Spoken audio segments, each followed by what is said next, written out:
name's Dale Vile, And my name's Tony Locke. and we're here today to talk about, we're calling it COVID quick fix payback time, which we toyed with what we were going to call this, and we came up with this. And well, what's the story behind it, Tony? People have made a lot of rapid decisions changing the way their businesses work over the last few months. And have all those decisions been the best ones? Have they been good decisions, bad decisions, a mix of all of them? What's the situation like at the moment? Is there stuff that we're going to need to look at going forward? We talked to a lot of IT people, and they've told us this is one of the busiest times that they've ever had. So there's obviously been a lot of activity going on, but the question is, the nature of that activity. Some of it's good, some of it's not so good, some of it's fast, some of it's well thought out, and so on.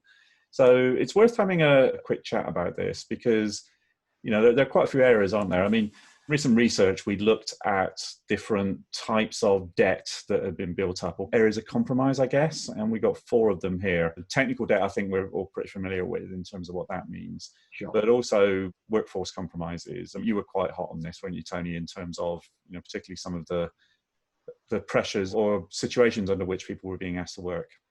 Absolutely. You've got people working from home that have never had to work from home before. Yeah, I'm lucky. I've got a home office, been working from home for a long time. So I'm comfortable here. I've got everything I need and it's healthy as well. Whereas a lot of people might be working at the kitchen table, even potentially, sitting on the bed to work and just trying to find some peace and solitude to work in, to do some of the sensitive things that people have to do in their everyday work life is difficult. And, that's stuff that people will put up with now, staff will put up with for now. But in the long term, that's stuff we can't ask them to do. Staff won't like it anyway. They'll end up leaving and finding a job where they can work productively, or where, their employers will actually give them proper work chairs that they can sit in all day at.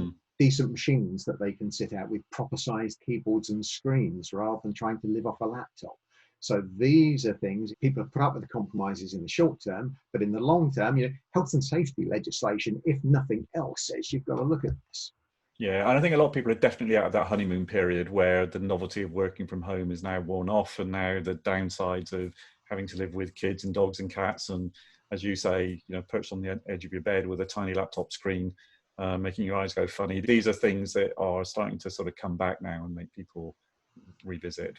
Yeah, I mean, there are obviously some positive benefits. If you're one of the people that had to have a 1 hour, 90-minute commute in each direction to get to and from the office, that's not great. It's also very expensive. And obviously in the current health situation, that's certainly not a great idea. But great for some ways, as long as, again, you can partition up your work and home life between the two. And we have had lots of people telling us that, yeah, that's a bit tricky now. Before, when I had to leave to get a certain train to get home, that was the end of the working day. Now I can be stuck at my keyboard until, it's now 8:30 in the evening and I didn't notice. Yeah, we've heard so many stories and research, haven't we? I think just to sum it up, it's a mixed bag, isn't it? And some people take to it like a duck to water. Other people are really struggling with it and have done from the start. Other people are now having different thoughts compared to what they were experiencing in the beginning.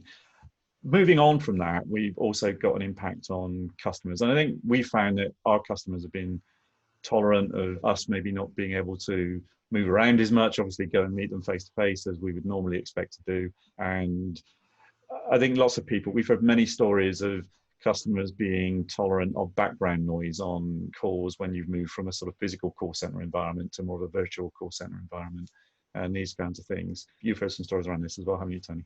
And there's the other one, maybe it takes longer when you're making that support call to the call center for the phone to be answered in the first place. And potentially it takes longer to find somebody able to fix the issue you're calling up for. Maybe when you've ordered something, it's taking longer for that to be delivered to you. These are issues that customers are happy to put up with in that short crisis term. But in the longer term, that's not it. They'll look for someone that can give them a better level of support. That's business as usual. Yeah. Business as usual is coming back. Yeah. And one that you quite rightly have raised quite a few times is the whole compliance side of things, as people have taken quite a few shortcuts, haven't they? Yeah, they have. And that's been recognised by the regulators who have, very much taken a step or two back. But going forward, that the regulations and the compliance measures are usually there for very good reasons. And so they're going to have to be addressed. And that's probably going to be something that has to happen sooner rather than later, because the last thing any company wants is to be on the front page of the newspapers for the wrong reasons. Yeah, I think the usual thing applies. If you've been seen to make an effort, you're usually okay. Obviously, if you've really taken liberties, then you're probably already exposed. But ultimately, you need to get back into where you should be from a compliance perspective, regardless of which aspects of the business you're talking about.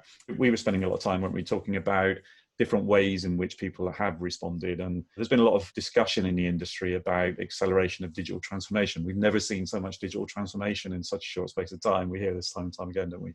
And that's a good thing, to be honest. If you've accelerated some existing projects or you've implemented some new solutions that you knew you had to at some point, but you hadn't got around to it for whatever reason, other priorities, you move forward much more quickly than you were planning. You were saying about some of the temporary things that have been put in place, weren't you? Yeah, there's been a lot of the technology solutions have been put in place that were great for the short term, but they need proper training to be wrapped around them as well. The use of VPNs sounds simple, they're difficult to get set up in the first place, but then are people using VPNs for things that they shouldn't be used for? So great using them to access sensitive information. But if you're also leaving the VPN running all day and then going on to a video conference with half a dozen people, then you might be flooding the company's backbone network, stopping somebody else getting that productive use of those sensitive systems. So there's lots of issues that need to be looked at here, and many of them are people and process related, and the whole culture of working remotely. Lots of companies have no experience of that, and it's been something quite a shock to them. Some have found it a pleasant shock because they've managed to stay productive. Others, the middle managers are maybe not quite so comfortable, not having everybody under their gaze to look at how they're working. Are we still keeping that team productivity going forwards? Yeah, I mean, again, lots of different experiences, some positive, some negative. I don't know how it's going to pan out, and they're doing okay for now, but they know that it's not necessarily going to be sustainable over the longer term. Well, one of the ones that I find quite interesting is when people talk about extending existing solutions. I've heard people, for instance, talk about extending solutions, whether it's their messaging system or collaboration environment or whatever, that they were using for maybe 1 in 10 employees, and now 9 out of 10 or 10 out of 10 employees are using these things. That initial group knew how to use these things. They'd been trained, they had conventions, they understood the sharing protocols and conventions, etc., what was safe, what was not safe. But when you do a rapid rollout to 10 times more people, these guys are just not ready for it. So we've had people struggling with different behavioral issues around lack of policy, lack of training, lack of awareness, and so on. And that in turn caused IT professionals a lot of extra support work to do, keeping people going, plugging holes as they become available, almost making policy up on the hoof. Yeah. So lots of consequences, and that extending existing systems, it could be a good thing if it was a good system to begin with, and it had room for expansion. You did make that expansion in a measured way, then you could be in a good position. But equally, you can have problems. It's not just about the technology.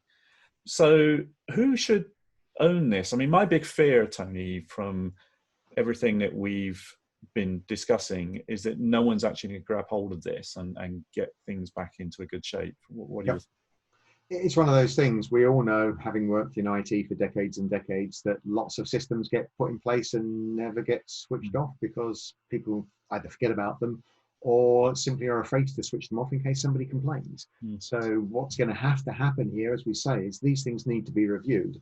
And given that IT is so intimately associated with nearly all of them, it's almost inevitable that IT is going to be involved. Potentially, it's an opportunity for IT to take the lead and say, hey guys, look, we've done this, we've done that. These are great. What we need to do is change this over here to help the business be better prepared for the future so that we can carry on employing people maybe from a broader geographical region than we could do before, maybe employing people that couldn't work in an office environment before because they had kids at home. So getting working parents back into the workforce to do productive things. These are all areas that IT can actually help the business move forward on this digital transformation journey and actually raise the profile and the perceived value of IT in doing so. Yeah, and one of our colleagues, Jen, was talking about silver linings, wasn't she?